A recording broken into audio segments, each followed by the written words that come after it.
Hey guys, just wanted to let you know when we recorded this episode, we had no idea that we were going to have Anthony Hernandez on, but he is going to be in this episode. He'll be at the end of the episode, so stay tuned for that interview.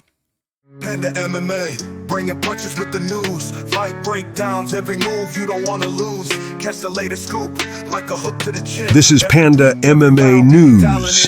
And now, here are your hosts, Richard and Taylor.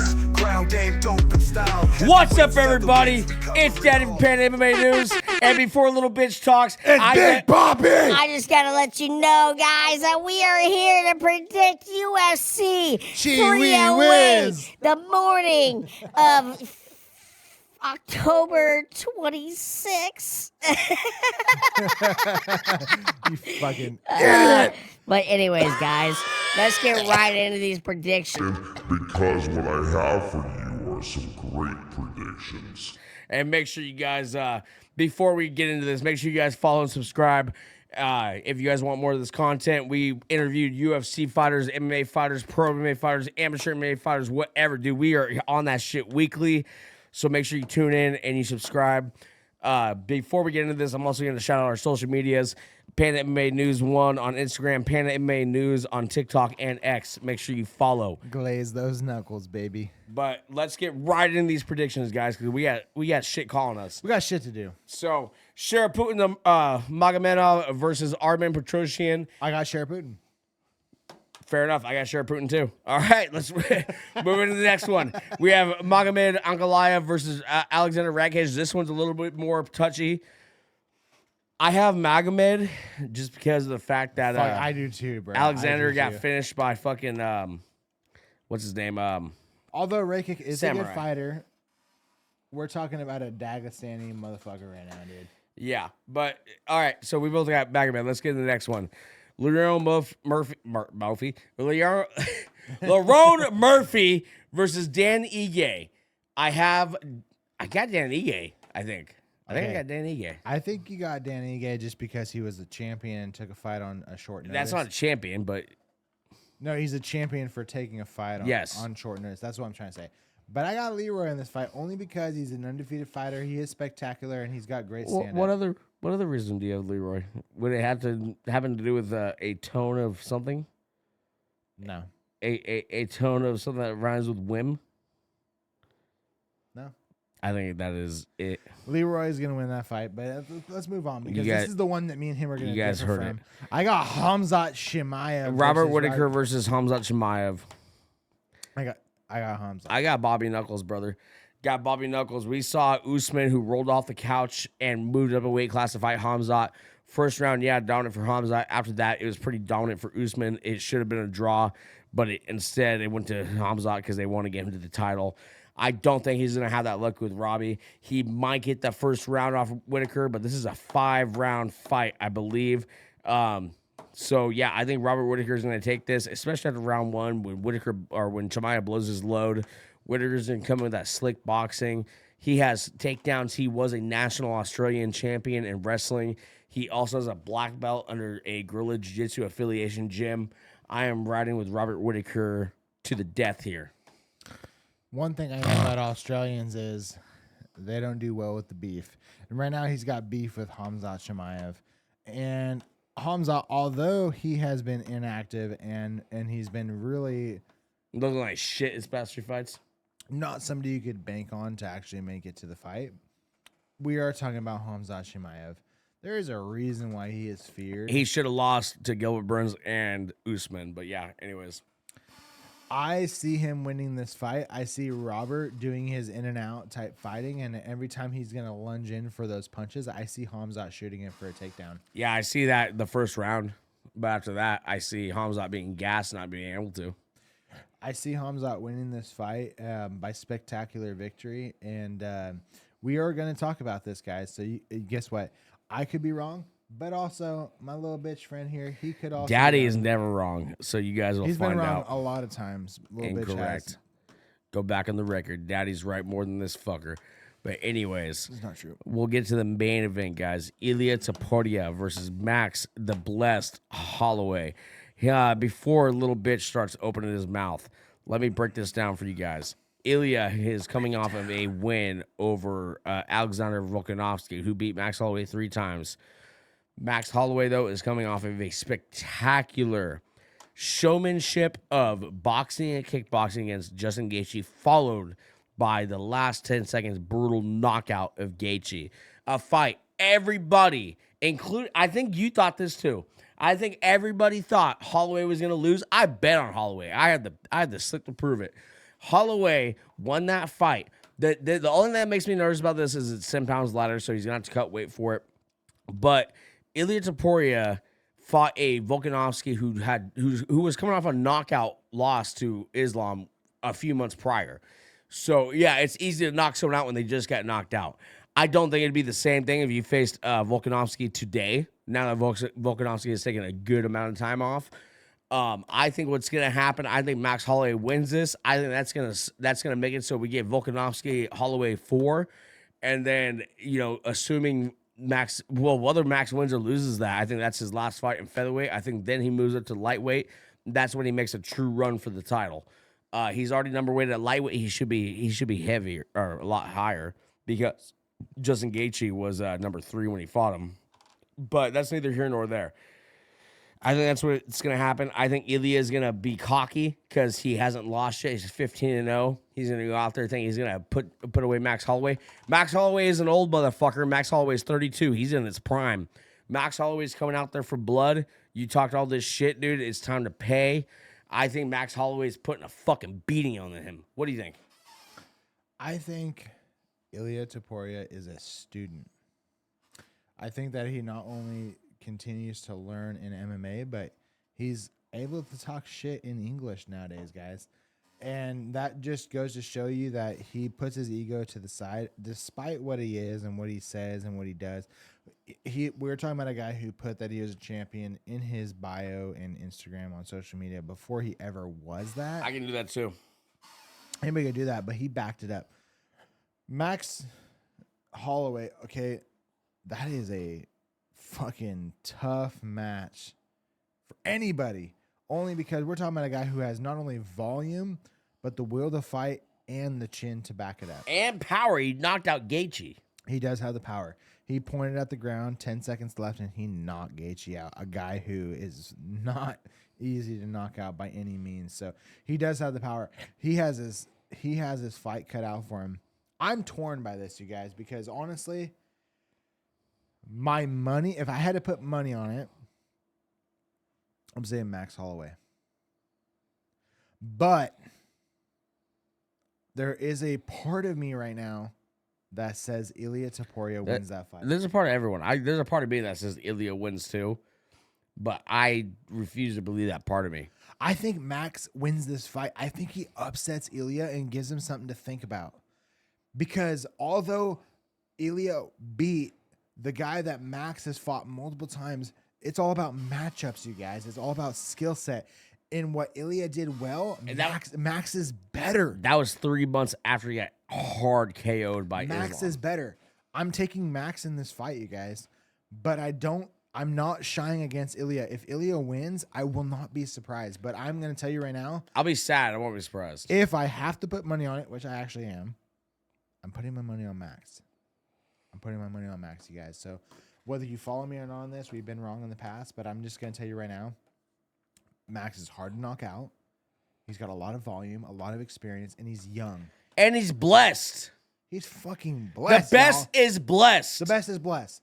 So that's up to you guys for interpretation. But I think me and my homie here, we both said Max is going to win the fight. So that's up to you guys to determine what's actually going to happen there. We're going to see on Saturday. We're going to be tuning into this, but we're also going to be live at another event for some Muay Thai. Yeah. Hey, guys, by the way, before we end this podcast, this one's going to be a super short one for you guys today. We got shit to do.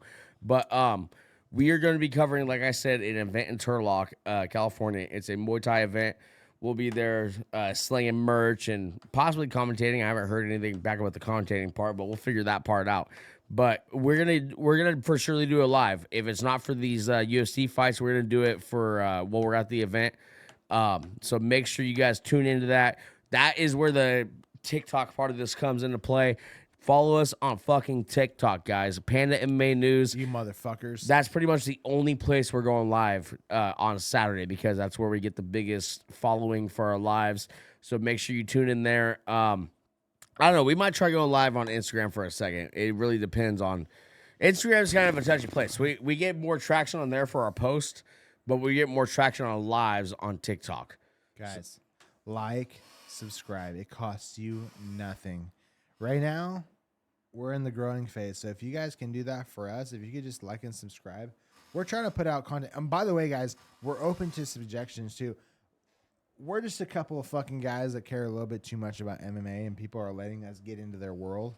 But I want you guys to understand, we're trying to tailor this to your needs as well. So you tell us in the comment section. Taylor Gang.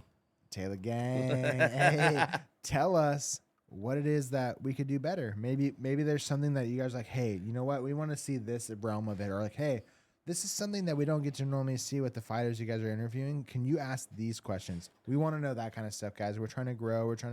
We want to give you guys what you deserve, and just let us know. We're trying to grow. Yeah, for sure. I mean, you guys can tell. We have the Shure mics. We have the ones Joe Rogan uses. This is what Chuck Norris fears, dude. Our rise. And I'm telling you why. Because we have the sweet mics. We have the sweet mouthpieces. These mics were $500 a piece. Help us recoup that, guys. Help us recoup it. And you can do that by a simple fucking like and subscribe, dude. That's all we're asking for. Short ass video. We're gonna end it right here before we hit the 12-minute mark. I love you guys. All the people that have continued to support us. I love you guys for tuning in weekly, and I love you guys for keeping up with the content and promoting it with us. Check us out on Millions. Yeah, check us out on Millions. Shout out our Millions, our partners over there. We just had a paid interview with their CEO, Matt Whittaker. Super cool guy. He was a boxing coach. He trained the Prime Minister. He's also partners with Bruce Buffer. But until then, guys, we'll see you next week for the recap of UFC 308. And in fact, I'll say that one more time. UFC 308. Peace out, virgins. Peace out. Alrighty, guys. I am here with the legendary Anthony Fluffy Hernandez. So, man, congratulations on your most recent KO. I don't want to brag or anything, but if you watch my past podcast, you were my pick. Thank you, man. How did it feel to secure such a decisive win, and what was going through your mind during the fight? It was good. No, I just knew he was tired, so it was like, all right, don't get hit with no fucking big shit, because he was a big, strong motherfucker. And I felt that early on. I was like, oh shit, he's pretty strong. So it was just be fucking simple and keep him guessing and keep him panicking. That way, I only have to do half the work. You know what I mean? He'll put himself in the bad position, but I've been fighting for a long fucking time since I was a kid, so I know what I could take, and it's just go fuck him up every time. Try to hurt this motherfucker, you know what I mean? Yeah, so you mentioned Brendan Allen after that fight, man. I got to tell you, the one fight that I want to see you in next the most is Marvin Vettori. I think that'd be a banger. Everyone keeps, I've been seeing that one. The other guy, was his name Thiago or some shit. He's Brazilian. He's fucking really good too. And they asked about Izzy too. So, I mean, I think the Seattle guy is fighting Izzy though, from what I've seen, which is like dope. Because either one of those two names next would be cool too. If I have to wait, 'cause when are they fighting? They're fighting, I don't know when the fuck they're fighting. I just seen it today. I don't think it's officially been announced. Oh, okay. I don't know, but either way, I really don't care. I heard they're coming back in January to LA, so maybe that'd be cool. I gotta go get checked out. PI wants me to get my foot checked out. I think it's just a bone bruise. The whole bottom of my foot is purple. But I don't know. We'll see what happens. Yeah, dude, I don't know, that grappling display I saw on Saturday, it was almost reminiscent of Khabib.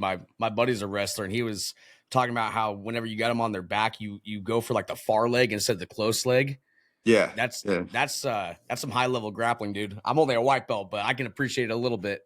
Thank you, man. I appreciate it. So, now that you're on a 5-fight win streak, what do you attribute this success to, and how has it helped you evolve as a fighter during this run? You know what I mean? I understand, man. I this is the one thing I fucking understand in life is like fucking people up and how to like drown people. But no, I'm just surrounded by good people, good fucking teammates, and like I have a solid squad that I work with every day, and we beat the fuck out of each other, and then we tell each other how we beat each other, and we just figure out and plug and play. So like we're every day we're evolving. You know what I mean? Me and my team, and it's just a fucking blessing to go out and be able to show it. You know what I mean, to the world, that we do have the recipe and that we're coming. Yeah, dude. I follow you and Max Griffin on Instagram. I see some of the brutal workouts you go through, but can you run us through like kind of your training routine and kind of what you focus on and what you focus on particularly to prepare for Pieta? I mean, it was just like hella kickboxing. It's the same shit every day. Mondays is what is Mondays? I do my pad work and my fucking work on my defense, work on my mitts, work on being sharp and fast. After that, I go and coach the younger pros at my team, MMA Gold. I'll go coach them on how to strike like an MMA person. And then after that, I usually grapple. That's my Mondays. Tuesdays, all the guys meet in my garage and we grapple, and then I have a mitt session as well. And it's just like plug and play, fix shit up. Wednesday, I go see my Kime. It's my rehab. Get worked on. Oh, I forgot. Monday I get a massage too. Um, and then rehab, and then usually spar at nighttime with the guys.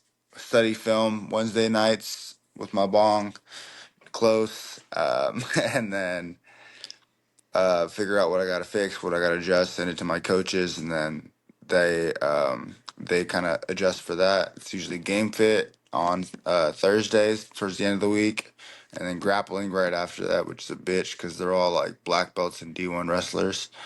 And then Fridays is my game fit again, and then I usually do mitt work, and then I coach the younger guys again, and then family time.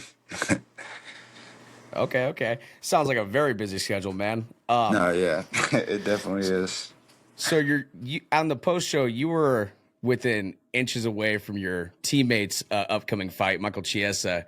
Yeah, Was there yeah. any like awkwardness in that room at all?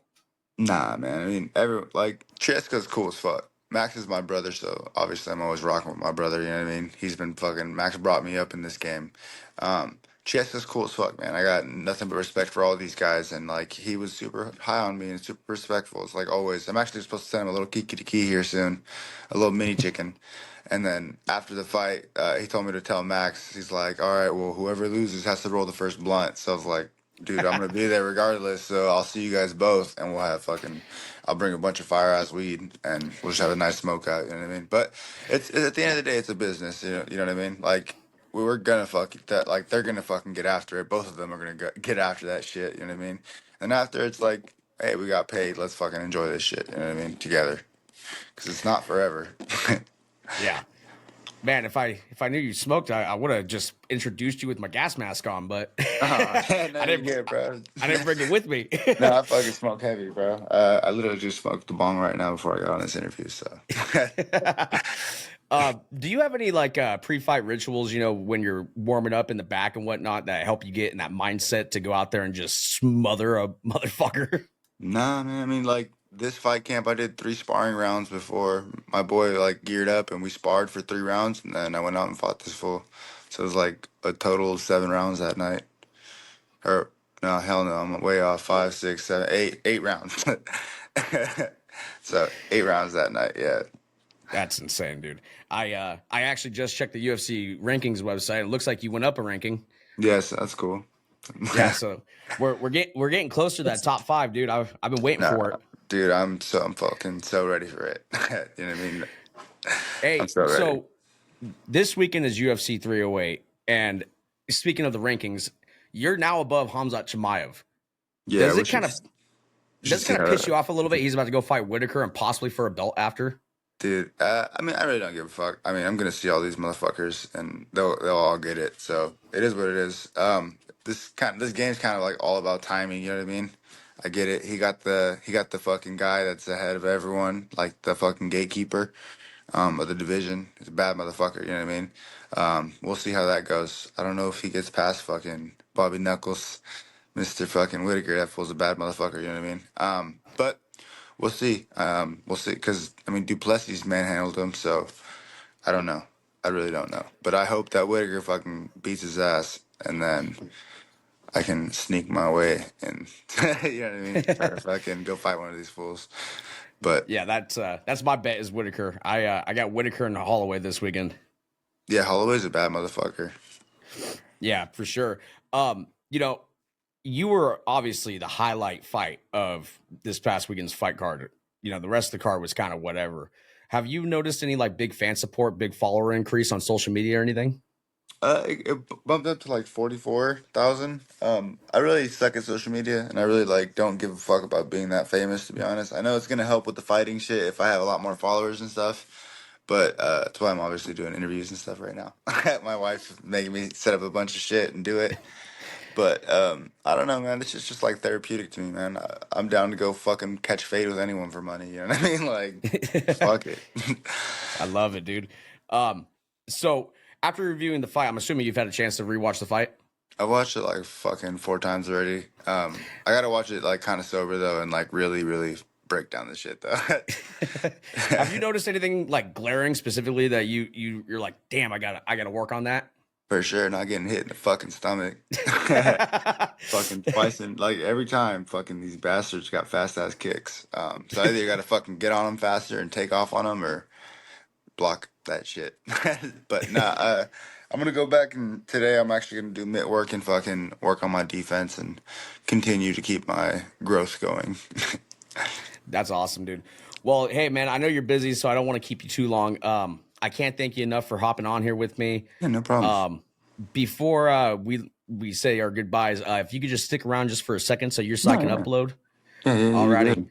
Well, I can't wait to hear the news about the next fight whenever that gets announced. I'm super excited to see who it is. I'm hoping it's someone in that, you know, near that top 5. I want to see you get to that title. Me too, bro. Thank you. Me too. Hell yeah. Alrighty. We are